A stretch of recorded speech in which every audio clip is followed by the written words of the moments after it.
Très chers amis, très chers téléspectateurs, très chers internautes, très chers compatriotes, merci encore une fois pour ce moment que vous me donnez, que je puisse venir donner mon point de vue concernant la situation de l'heure qui prévaut dans notre pays. Moi, j'ai vraiment analysé la situation et je suis dans le devoir d'interpeller l'opinion internationale sur le retard que cela risque de persister pour qu'on ne puisse pas organiser les élections selon les accords du 31 décembre 2016 dernier. Vous savez, c'est au prix de 1000 sacrifices que cet accord a été conclu, malgré nous. Donc, si on continue avec des retards, cela va vraiment jouer sur l'illégitimité, sur l'illégalité qui ronge actuellement la classe, l'environnement politique congolais. Donc, voilà pourquoi, concernant même ces élections-là, j'ai entendu dire que ce gouvernement qui doit partir, le gouvernement de Badi Banga, qui doit démissionner impérativement, a laissé entendre qu'il n'y a pas de moyens.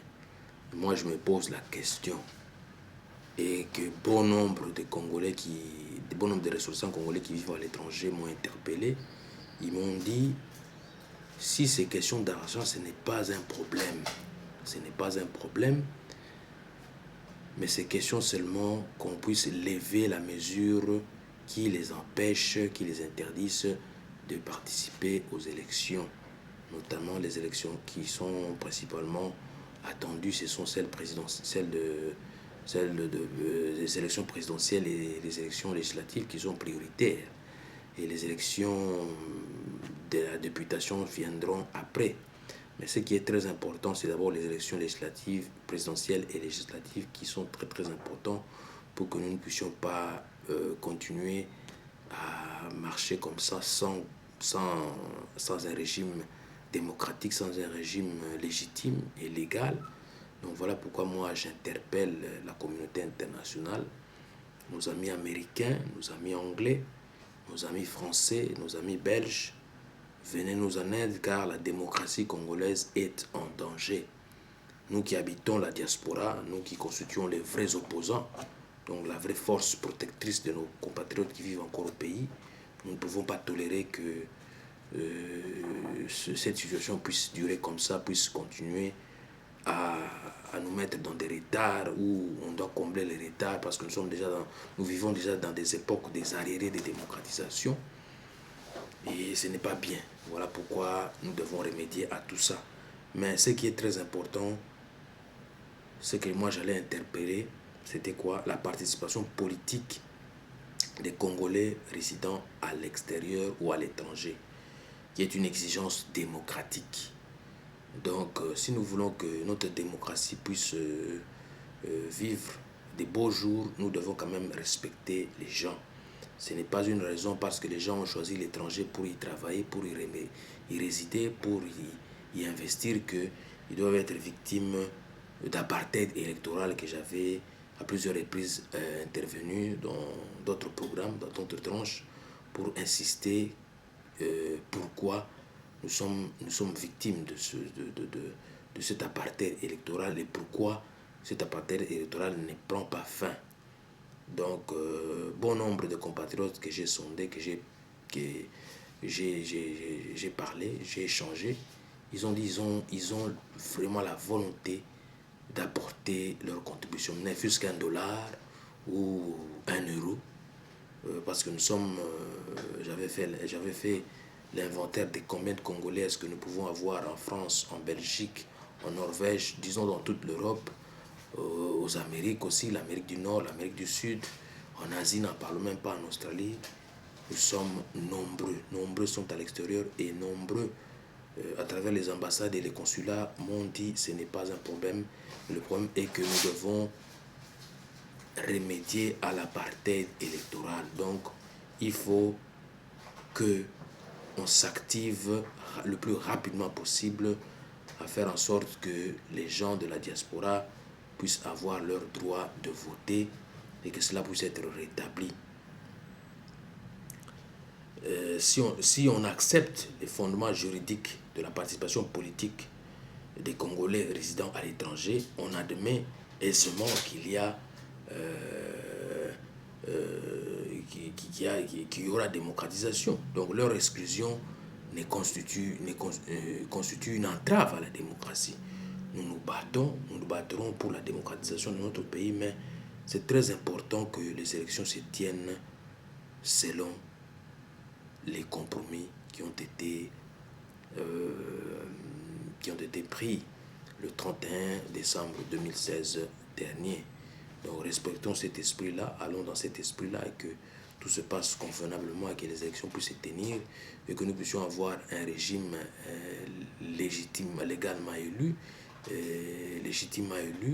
et que les institutions puissent être légitimement élues également, les gens qui vont y travailler puissent aspirer la volonté réellement du peuple souverain qui est le peuple Mokonzi. Donc voilà pourquoi moi j'insiste là-dessus. Ce n'est pas bon que nous puissions continuer à vivre des arriérés de démocratisation. Les élections, c'est très important pour nous. Et d'aucuns ne souhaitent que nous puissions aller au plus vite à ces élections-là pour essayer un peu d'aller de l'avant, de travailler pour le développement de notre pays. Il y a beaucoup à faire. Donc ça, je peux vous confirmer, il y a beaucoup à faire. Et que si nous nous en tenons seulement à retarder ces élections-là, nous risquons donc de nous retarder nous-mêmes et de retarder les générations qui viendront après nous. Donc, moi, je vais insister seulement sur le rétablissement du droit de vote. Rétablissez-nous ce droit de vote et vous verrez que tout va bien se dérouler. Donc, la discrimination politique à l'égard de la diaspora congolaise est d'autant plus injuste qu'il existe chez les Congolais résidant à l'étranger une véritable aspiration au droit à l'existence politique qui s'exprime de différentes manières dans un vaste champ s'étendant de l'intense activité associative de certains jusqu'à l'authentique militantisme politique des autres. Donc l'exclusion des Congolais des consultations électorales et des lieux du pouvoir est vécue comme un acte de défiance. C'est un acte de défiance à notre égard. Donc nous voulons vraiment que cela puisse la solution puisse être trouvée pour les élections au plus tôt. Donc à la veille des échéances électorales, donc au pays, donc cette année, c'est une année électorale, nous voulons que réellement que nous puissions être que nos droits d'éligibilité puissent être rétablis et que nous puissions avoir au moins le droit de voter, parce que c'est notre droit. L'exclusion du processus électoral des Congolais résidant à l'étranger est inacceptable. Nous ne pouvons plus considérer cela. Donc c'est inacceptable, donc il faut remédier à ça. Donc elle traduit la violation de leur droit légitime de vote. C'est notre droit, c'est légitime. Nous devons commencer à voter. Et même dans les municipalités et tout ça, cela viendra après, mais ce qui est primordial, ce sont les élections présidentielles et législatives. Donc, remédions à ça, et que tout puisse aller de l'avant dans notre pays, qu'il n'y ait plus de guerres de légitimité, de guerres, de conflits armés, et ainsi de suite.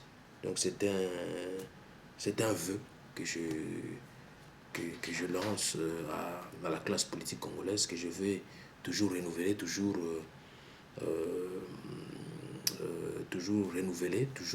active, que nous puissions tous nous y atteler, parce que nous ne pouvons que gagner. Lorsqu'il y a la légitimité, lorsqu'il y a la légalité, il y a l'égalité, en tout cas, le pays ne peut qu'aller de l'avant. Donc voilà pourquoi c'est un vœu que je lance à la communauté internationale de nous aider, de nous venir en aide pour que ces élections puissent se tenir cette année et que la crise de légitimité ne puisse plus régner et que vraiment la paix puisse regagner notre territoire et que le développement puisse être là, la croissance économique puisse être là, l'emploi puisse revenir aux Congolais, à tout le monde, que tout le monde puisse avoir l'emploi, tout le monde puisse avoir en tout cas l'opportunité de construire, ne fût-ce que sa propre maison, son propre toit, y habiter avec sa famille ou avec tout ce qu'il veut faire pour que nous puissions aller de l'avant. Donc ça, c'est mon vœu et que je souhaite que tout puisse se passer comme il se doit, dans un état de droit que nous aspirons tous. Je vous remercie.